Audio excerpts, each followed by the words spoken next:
जिला हालचाल आज रही बरगड़ जिला तथ्य देइछंती आम बरगड़ संवाददाता उमेश चंद्र विश्वाल और उपस्थापन मु लहरिका पट्टनायक। बरगड़ सहर दे जाइथिबा जीरा नदी रे जलधारण क्षमता ह्रास पाइथिबारु एहार गुरुतर प्रभाव अनुभूत हेउछि। सहरर भूतल जलस्तर निम्नगामी हेबारे लागिछि। एकदा बरगड़र जीवनरेखा भाव में परिचय लाभ करिथिबा जीरा नदी शुष्क होइगलाणी। केवल वर्षा 3 मास एही नदी रे जल प्रवाहित हेउछि। एहाको दृष्टि रखी जीरा नदी रे एक आनिकट निर्माण करिबा पई मुख्यमंत्री मोहन चरण माझी बरगड़ धनुଯାत्रा मंचरे घोषणा करथिले। मुख्यमंत्री प्रतिश्रुति को कार्यकारी करिबा पई प्रक्रिया आरंभ होईछि। किछि दिन तले ओडिशा जल संपद विभागर सर्वोच्च जंत्री चंद्रशेखर पाढ़ी बरगड़ जिला गस्त करी जीरा नदी अनुध्यान करिसंती। बरगड़ विधायक अश्विनी षडंगी मध्य उपस्थित रही आनिकट निर्माण संपर्क में सर्वोच्च जंत्री सह आलोचना करथिले। आनिकट निर्माण हेले बरगड़ सहरर भूतल जलस्तर वृद्धि पाइबा सह पानीय जल समस्या दूर हेबो।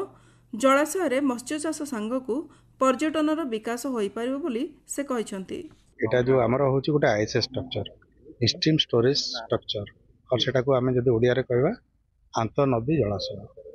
एथरे कोन होछि जो जगह जो हम स्ट्रक्चरटा करबा गोटे बंधट तयारी हबो सेटा तार पानीटा कूल लगिबो नाही, कौन सी डिस्प्लेसमेंट नाही, कौन सी रिहेबिलिटेशन नाही, कौन सी लैंड एक्विजिशन नाही।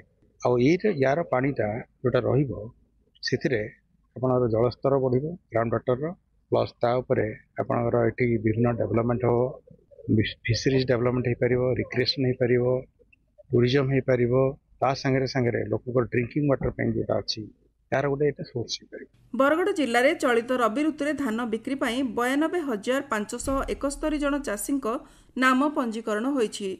आगामी मे 14 तारिखर 188 धान क्रय केन्द्र जरिए चाषी धान संग्रह आरंभ होब।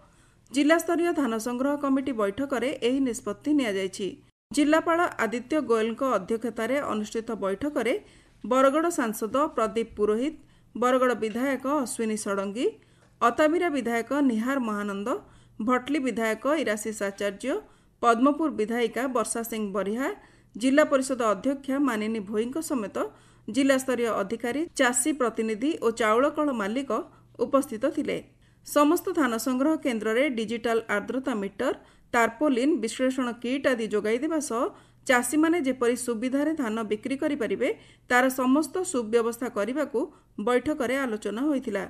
नियंत्रित बजार कमिटी पक्षर डाकबाजी जंत्र जोगे धानर एफएक्यू मान एवं इनपुट सब्सिडी विषय चाषी को सचेतन करने, मंडी को धान आसवा पूर्व चाषी मानू टोकन देवा व्यवस्था, कलाबजारी रोकवा तथा पड़ोशी जिला को धान स्थानांतर भली बेआईन कार्य को रोकवा एवं जिलार सीमांत प्रवेश पथरे पुलिस मुतयन करने जिलापाल निर्देश देइछंती। प्रचंड ग्रीष्म प्रवाह जोगु बरगड़ जिलार जनजीवन प्रभावित होईछि। खरा जोगु सकाळ 10टारू सहरांचल रास्ताघाट सुनसान हो जाउछि।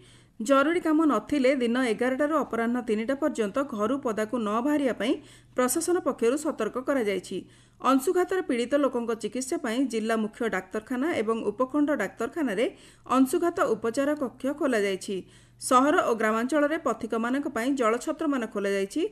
अंग नदी जलस्तर कमी जायतिबारु पद्मपुर और गाइसिलेटर केतेक अंचल को पानीय जल जोगाण ब्याहत होईछि। टैंकर जोगे से स्थान को पीवा पानी पहुंचा जाउछि।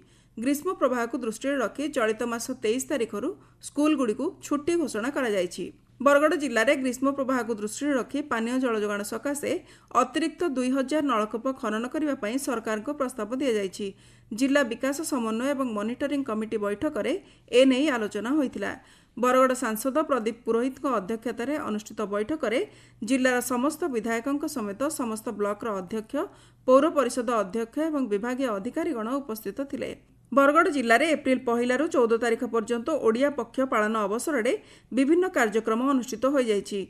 एही अवसर में ओडिया संस्कृति, चालीचलणी और परंपरा संपर्क में सचेतनता सृष्टि लक्ष्य नहीं आलोचना चक्र, पारंपरिक खाद्य प्रदर्शनी, पोशाक प्रदर्शनी, पुस्तक प्रदर्शनी, छात्र छात्री मध्य विभिन्न प्रतियोगिता आदि आयोजन होइथिला।